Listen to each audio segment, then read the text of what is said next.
So I'm with the US EPA, California, Arizona, Nevada, Hawaii, and the Pacific Islands is our region. And this isn't in my presentation, so I'll mention it. We have a Bay Area food recovery guide on the website that I created with local resources like who exactly can I call if I have this kind of food or that kind of food, or if I have fats, oils, and greases, or I want to compost, or is there any anaerobic digestion around here? And we have those for 6 metro regions, including Bay Area, LA, San Diego, Nevada. We have a couple, and so on. Is my presentation happening? Okay, let's see. Oh, I can talk. So I'm going to tell you about what happened with some food recovery soon. Oh, we're a little ahead of ourselves. Okay, so we're going to talk about this K-12 assessments that we did in middle and high schools. So, as I said, we're the EPA. I'd like to think that we help bring you clean air and clean water and all that good stuff. Thank you.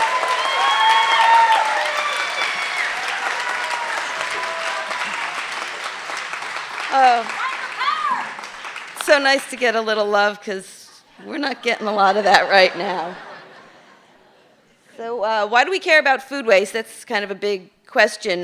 There's a lot of wasted food in the United States, as you probably know. There's enough to fill the whatever bowl, I'm not a sport, Rose Bowl, every single day. Costs a lot of money. There's a lot of hungry people. And just to give you one little factoid that blows me away, 25% of the fresh water that's used in the United States is used for food that we throw away. And if food waste were a country, it would be the 3rd largest contributor to greenhouse gases. So there's a lot of reasons we don't want to waste food. So getting into the specifics, we did some work in Southern California, and the LA schools in general were wasting estimated $1 billion of food annually. This is primarily from free and reduced lunches. So you don't want to do that. So this is the wonderful waste hierarchy. I have a couple of magnets if people want. And I just want to touch on this because this is really kind of, reduce, reuse, recycle for food looks like this. You don't want to create the food waste in the first place if you can avoid it. That's the source reduction, because then you don't have to figure out how to deal with it. If you do have wasted food and it's wholesome, you should be trying to get it to people. If that's not a possibility, or if it's food scraps that aren't appropriate for people, your next choice is to feed it to animals. And again, our local guides will help you find those options if there are any in your area. If you can't find animals to feed, you should go with anaerobic digestion for fats, oils, and greases, then composting. Notice composting is pretty low on that hierarchy. It's not it's okay, we're composting it. That's not really how it works. You want to really get higher up the food chain. So we did 6 assessments in Southern California. I'm going to go fast because I got a lot of details here. So this is the steps. You probably can't see them very well, but we've done a couple of them now, and we have some ideas of how it should work. Basically, you have, in a nutshell, the important thing is to have the kids bring their trays with their wasted food to somebody who's going to find out why they didn't eat that food. And then they're going to sort it into the various buckets that are labeled for what was served that day in the school lunch program, make it easy for the kids. And then you're going to take the uneaten or unopened material and put it in a different place. Then, of course, you're going to weigh it, and we have lots of information and guides on how to get into the details of that. This is a little graphic of that. One thing I'll say is if you're doing it with younger kids, you need to build in a little bit of extra time into the lunch program because it does take longer, but remember, it's a one-time thing. And we like to have the older kids help with being the interviewers. This is an example of a form, and in this one this is the unopened food and beverage, so you're tabulating, the unopened carrots, the unopened milk, and so on. The other form you can see here is where the interviewer says, why did you not eat this particular food? And you want to get into I didn't like it. You want to find out, was it too salty? Was it too cold? Did it smell funny? Whatever. Other things to do, it's really helpful. I thought this was weird until I went through some, and then I realized this is really good. Take a picture of the uneaten food, then you take pictures of the wasted food, and then you want to take pictures of all those unopened items that didn't even get touched. Again, have the students do the sort, and then you want to tabulate the information. Oops. So this is you got rice here, yes, so we are up to rice. For instance, this is in one school, and I'm skipping a lot of the numbers, but hopefully you'll be able to get my slides. This slide shows that there's 103 leftover pounds of rice, and 63 kids said that the rice was too hard, dry, and undercooked. Then the next highest was full, and when you get to the younger kids, full goes way up because they end up with a lot more food than they can actually eat. And then there's some other reasons. But with this information, you can take this back to the folks who are preparing the food and kind of tackle the biggest issues. And, dry and undercooked is actually a pretty solvable problem. We went into why students didn't drink their milk, and again, didn't like the taste, looks expired, doesn't go with the food, smells nasty. One of the big things we're trying to work on with the school lunch program is every child does not have to take a milk. Every child has to take a certain amount of components, and milk is one of them, but they do not have to take milk. And if you can provide water or other alternatives, that can save a lot of waste. So after you've done your work, you put together some tables to share information with the school on what was wasted and on the reasons. Unopened food and beverage. In one school, there was 263 unopened items.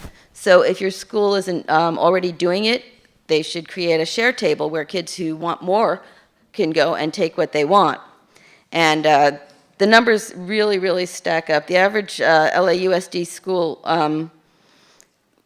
lunch unopened waste was 370,000 unopened food per day, because LA is a very large district, and that starts getting into $66 million a year.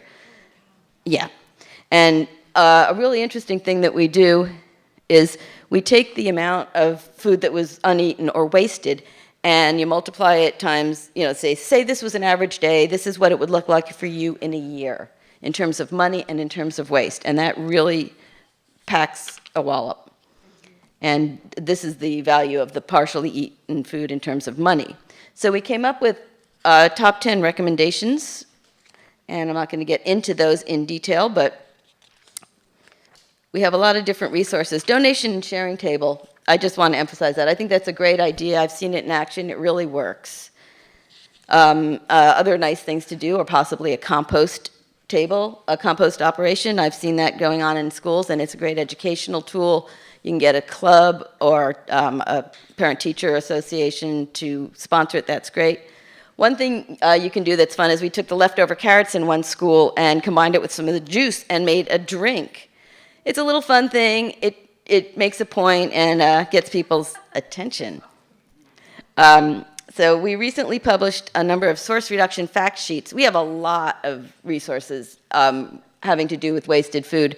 And we have, this is the food loss prevention options for grade schools. And we have these for restaurants and other kinds of institutions. You might want to look into that.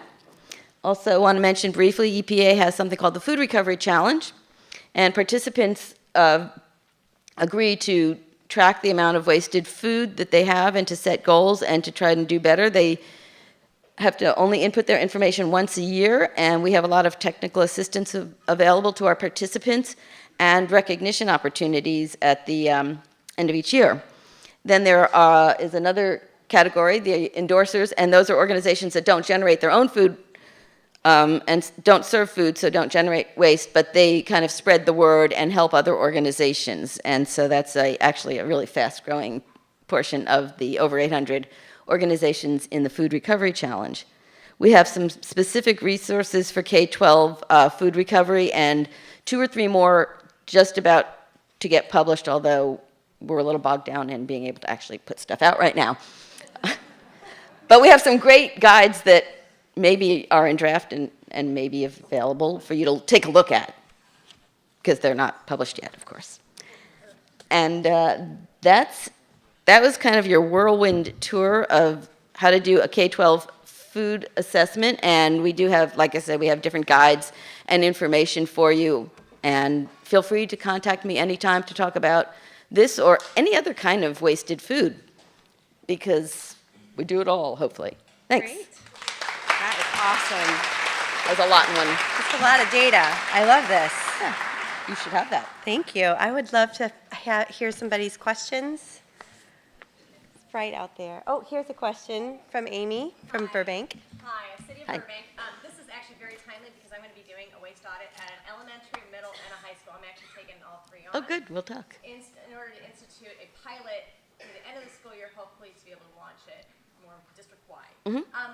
My question is, one of the things I'm running into is the legal challenges of getting people to come on to help with it. So I know you had some students, but did you have to go through a lot of process to get people in?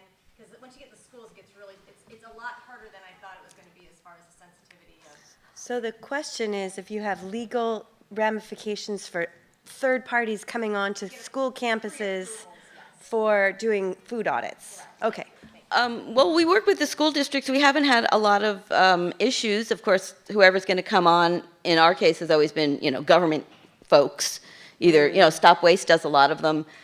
We've done a number of them. And, you just register ahead of time with the school, and obviously there needs to be somebody in the school that's your liaison. So we have not had a lot of problems with it. One thing there is sensitivity about is taking pictures. You have to take pictures that don't involve children's faces, because that's an obvious sensitivity. Yeah. So, have a lot of pictures of kids from the head down There you go. with a tray or whatever. Awesome. We have headless children out there. Here we Yes, have a we do. question. Some of your results after sharing the feedback back to the school. What we're working with the schools on is there's certain times there's misconceptions with the schools about what they have to offer, the food and nutrition guidelines for offer versus serve. They're unclear on how much they have to give the kids is one, and so that's been really good. And sometimes getting the information back to the central kitchen where the food comes from, because it doesn't come from the actual school. This sort of facilitates it in a more dispassionate way, because it's some outside person saying, 63% of the kids found the rice to be undercooked. And if you do it sensitively, we're trying to just kind of hit the biggest areas of waste. Interesting. And other things are just helping people understand that they can do the share tables, and that's a big one too. Wow, interesting point. All right. Well, thanks so much. That was brilliant.